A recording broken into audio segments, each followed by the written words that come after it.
tenho livros novos para mostrar para vocês, gente. E também quero conversar um pouquinho com vocês sobre aqueles livros que chegam furando as nossas listas de leituras. Por que será que isso acontece?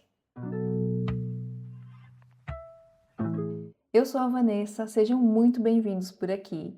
E já vamos começar falando dos últimos livros que entraram para a estante, o motivo pelo qual eles foram adquiridos também, todos advindos do meu cartão de crédito.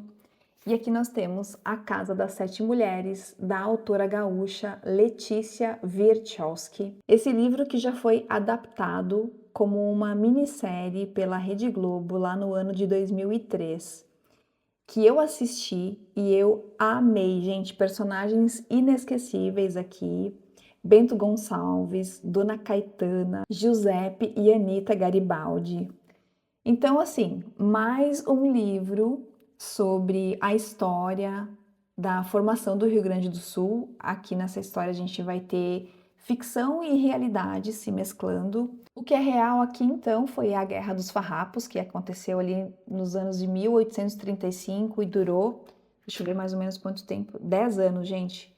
A mais longa guerra civil do continente. E a ficção fica por conta então da casa dessas sete mulheres, que também foi inspirada em estâncias que existiam no Rio Grande do Sul na época em que aconteceu essa guerra, e na vida de muitas das mulheres que ficavam em casa enquanto seus maridos, filhos, os homens da casa iam lutar na guerra. Então aqui a gente vai encontrar muito contexto histórico, romance, drama, aventura. Também quero ver a diferença entre o livro e a adaptação. E quando eu terminar de ler o livro, não duvido que eu vá lá ver a adaptação novamente, porque é uma história que eu gosto bastante. Acho que vai ficar pro ano que vem. Esse ano eu já tô com as minhas leituras aí meio alinhadas, mas confesso que deu muita vontade de ler quando ele chegou aqui em casa. Outro livro que eu comprei também foi a biografia do Leonardo da Vinci, escrita por Walter Isaacson. Gente, a vida desse pintor, que na verdade não foi só pintor, foi cientista, foi arquiteto e engenheiro, me interessa muito. E aqui nessa biografia a gente tem muitas ilustrações de obras que o Leonardo pintou, né? Um pintor italiano que foi um dos maiores, né, do seu tempo. Inclusive a Mona Lisa, deixa eu ver se eu acho ela aqui, A Última Ceia. Aqui a gente tem a ilustração da Mona Lisa, que dizem que é o apogeu da carreira do Leonardo. Esse livro entrou aqui para a estante por conta da curiosidade que eu tenho para saber sobre a vida desse grande pintor. Também chegou por aqui 2 livros do Clube de Literatura Clássica. O livro do mês, Os Três Mosqueteiros, do Alexandre Dumas. Nessa edição caprichadíssima, muito bonita. Mais uma história de aventura escrita pelo Dumas. Aqui a gente vai ter os Três Mosqueteiros e o D'Artagnan passando aí por altas aventuras. Numa das histórias mais conhecidas também do Alexandre Dumas. A tradução é do Mário Vilela. E também chegou aqui em casa, gente, a Divina Comédia, do Dante Alighieri.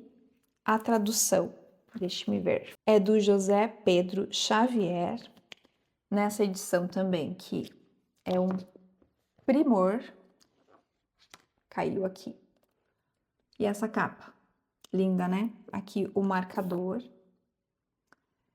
E a edição, gente, ela é bilíngue, desse poema épico, né? Vou mostrar aqui para vocês por dentro como é que é, cheio de notas e explicações. Eu vi que tem um bom material de apoio aqui, tá?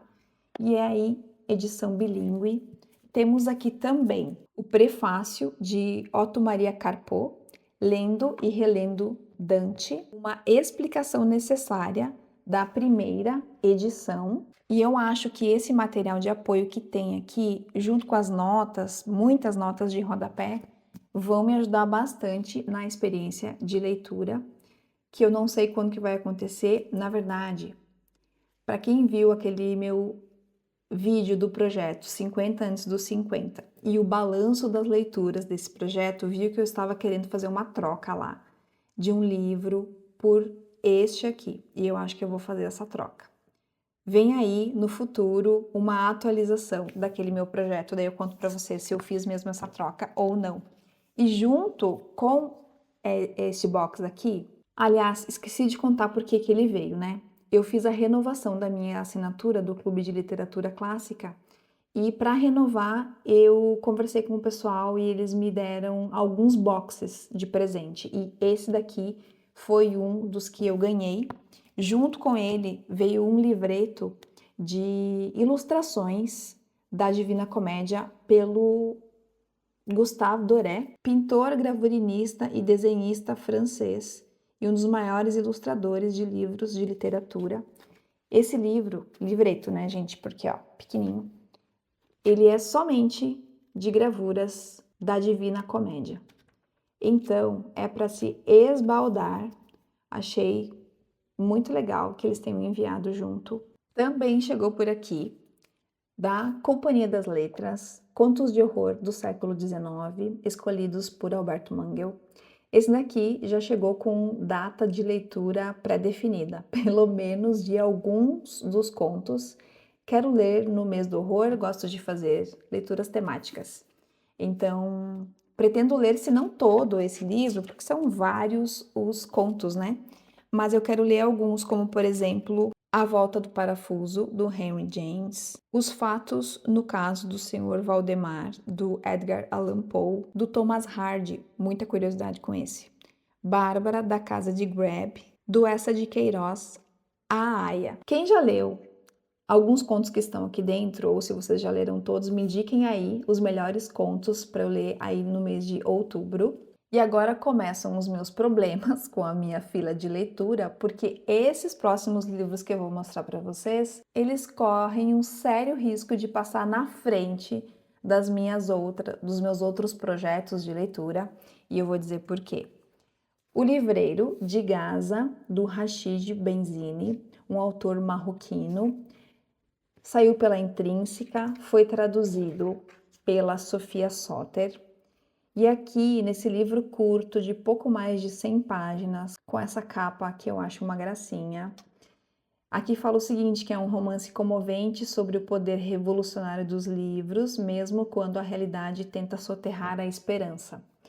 Pelo que eu vi, a gente vai ter um fotógrafo aqui que, em meio à devastação de Gaza, acaba encontrando um bairro menos devastado e, em frente a uma vitrine cheia de livros, ele encontra essa cena: um senhor lendo serenamente um livro e ele se prepara para tirar a foto. Quando esse senhor percebe o fotógrafo, ele chama o fotógrafo e fala o seguinte: você não concorda que um retrato fica muito melhor quando você sabe a história por trás dele? Me ganhou, né, gente? E porque ele é um livro mais fininho e eu tô lendo um livro bastante denso agora, que é Os Irmãos Karamazov, eu pensei em pegar esse daqui para dar uma leveza nos meus dias de leitura, para ler à noite, quem sabe, porque daí eu tô lendo Os Irmãos Karamazov de manhã cedinho, com a cabeça bem arejada. Então, provavelmente esse vai furar a minha lista de leituras, assim como este outro aqui. No Mar, do autor holandês Tuan Heymans, não sei se estou falando certo, saiu pela Kozak.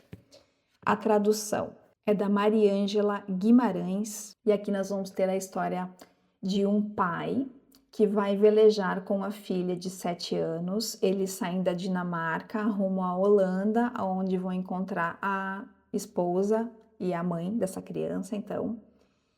E me parece que no meio do caminho essa criança vai desaparecer misteriosamente e a gente vai perceber coisas estranhas que se passam na cabeça desse pai. Eu fiquei super curiosa para saber como que uma criança de 7 anos desaparece num barco no meio do mar e o que a gente vai encontrar de estranho aqui nos pensamentos desse pai.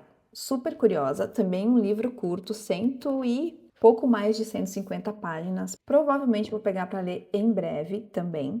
E ainda tem um último livro novo que eu preciso mostrar para vocês, mas é um livro que já furou a fila. Eu comprei e já li.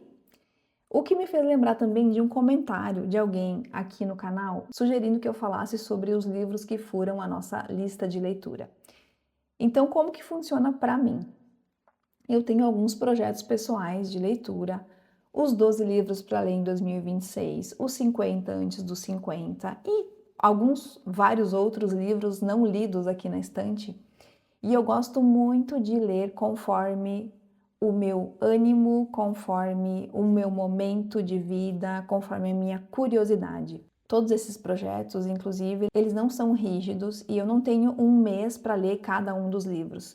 É conforme a minha vontade mesmo. Só que eu percebi que na medida em que eu vou comprando livros, alguns deles vão furando as filas dos projetos e dos livros que estão já aqui na estante. Aconteceu, por exemplo, com Persépolis.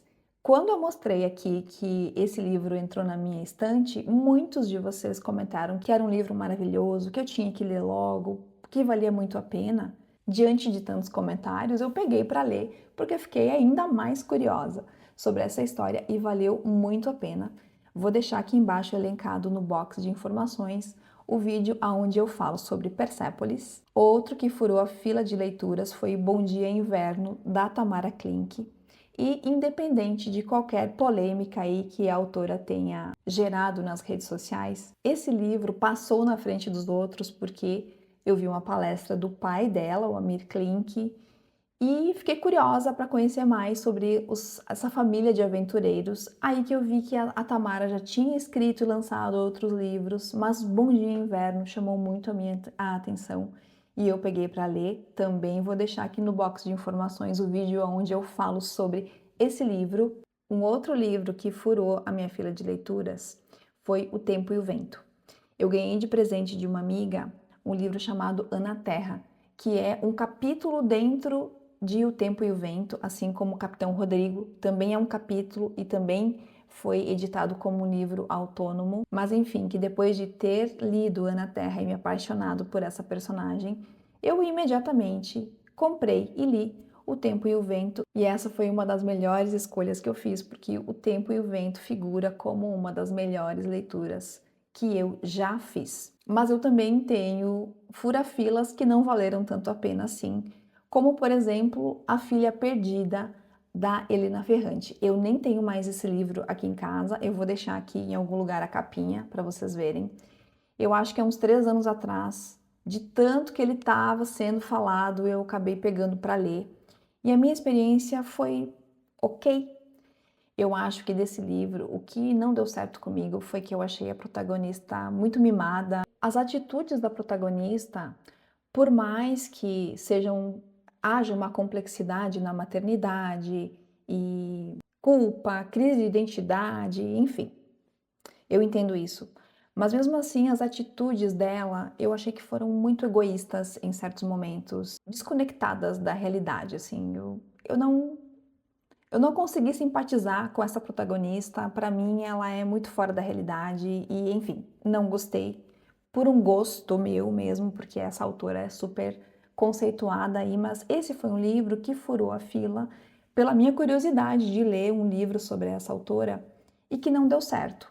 E eu não penso em pegar muito cedo outro livro da Helena Ferrante por conta dessa minha experiência não muito boa. Então, nem sempre um livro fura filas vira uma grande leitura. Mas eu acho interessante pensar no motivo pelo qual ele passa na frente dos outros.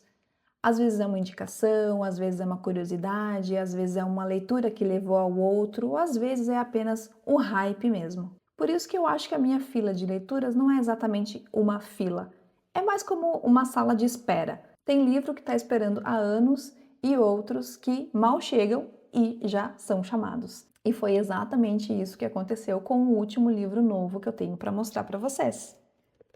O Adversário, do Emmanuel Carrère. Esse livro foi escolhido por vocês aqui num vídeo de Você Escolhe.